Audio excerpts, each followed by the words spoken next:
The War of the Worlds, and The Time Machine, both by H.G. Wells. So these are both wildly popular books that were published over a century ago, and they've been talked about over and over. It's hard to probably come up with anything original to even say about these. But as I'm reading through this list of 140 books in this series that I'm doing, there were 4 books from H.G. Wells on this list. And the first book that I went over kind of early in the channel's history was The Island of Dr. Moreau. And that was the first time for me reading that one, and I really enjoyed that one. It's a little bit maybe of his lesser known works. But these two here, I had previously read these, and so this time around I listened to them on an audiobook and had a lot of fun with them, listening to them in that format.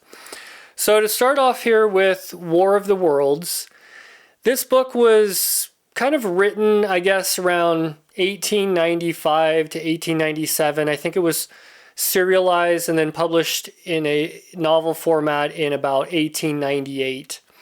So, I mean, this is some of the foundational science fiction, and most people will probably say that this is maybe one of the best examples of science fiction that predates the Golden Age. I would say if someone asked me what's one book I should read that predates the Golden Age of science fiction, this would probably be my choice for them, just because Wells not only invents some of these tropes that are going to be used over and over, but he just does them really well. And there's a lot of other things that are thrown in this book. You know, there's social commentary.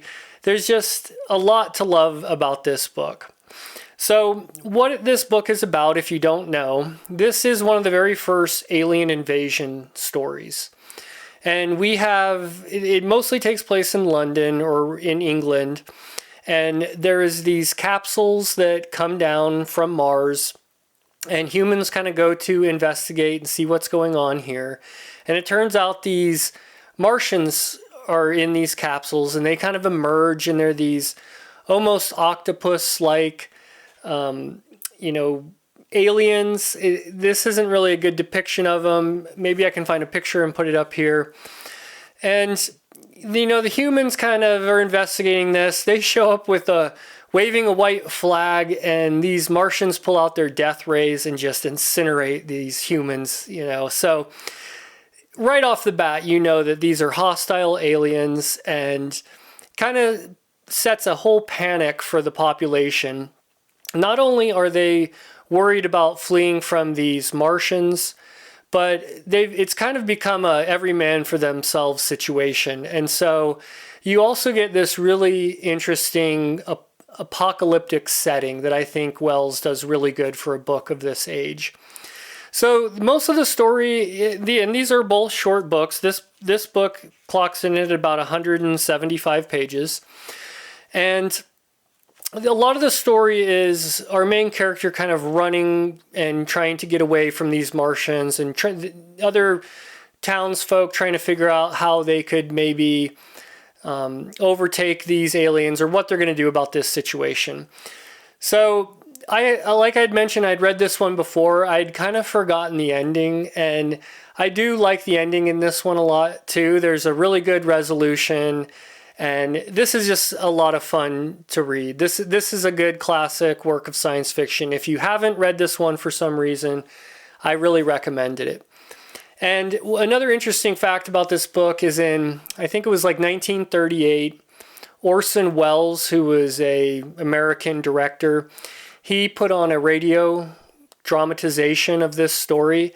And it famously caused a big panic because a lot of people thought that this was an actual event like taking place. So some of the social commentary that he throws into this book as well, right in the beginning when these Martians start acting hostile, the main character kind of reflects and says, how different are we? We've gone down to Tanzania and wiped out tribes of humans in the past, and it's like this survival of the fittest kind of mentality. And these Martians are doing the same thing to us, and they're obviously superior to us. So he kind of brings that up as a thinking point. He doesn't overpreach it or do anything like that, but he makes the reader kind of think about some of these things.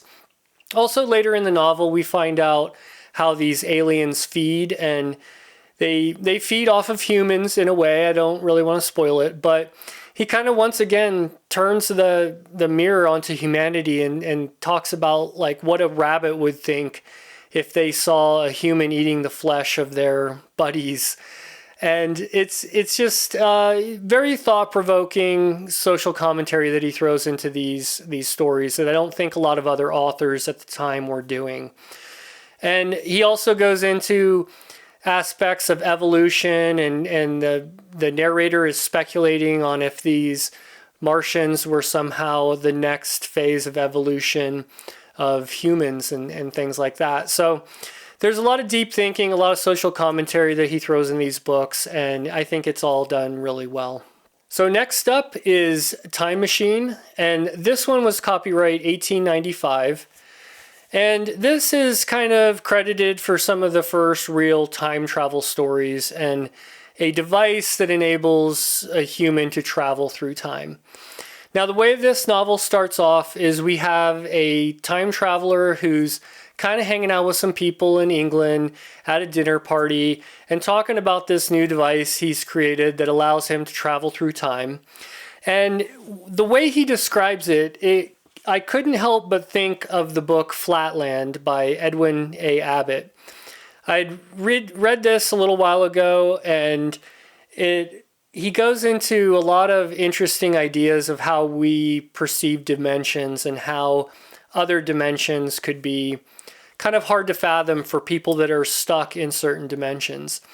And our time traveler in this book kind of talks about that. And Flatland had been written before this, so I couldn't help but think it had to have somehow influenced H.G. Wells in some of those concepts of time and time traveling.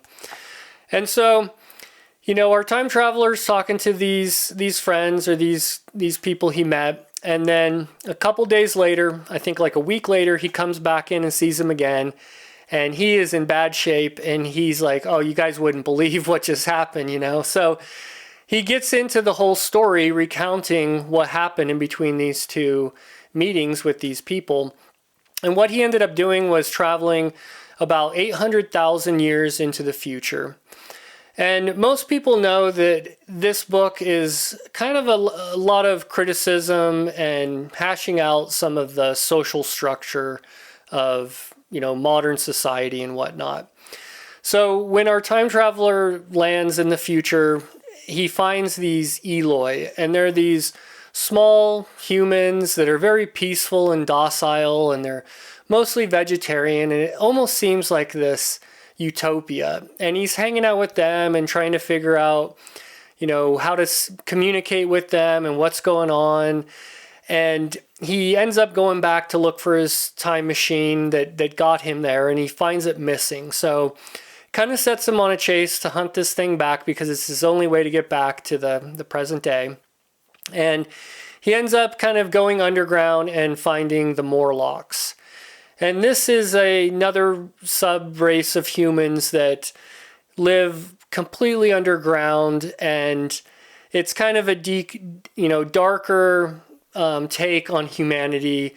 And there's some interrelationship between these two branches of humanity that he really gets into. It's a very enjoyable book. It, once again, invented some tropes, did them really well, very influential. Once again, he brings in this social commentary about the class system.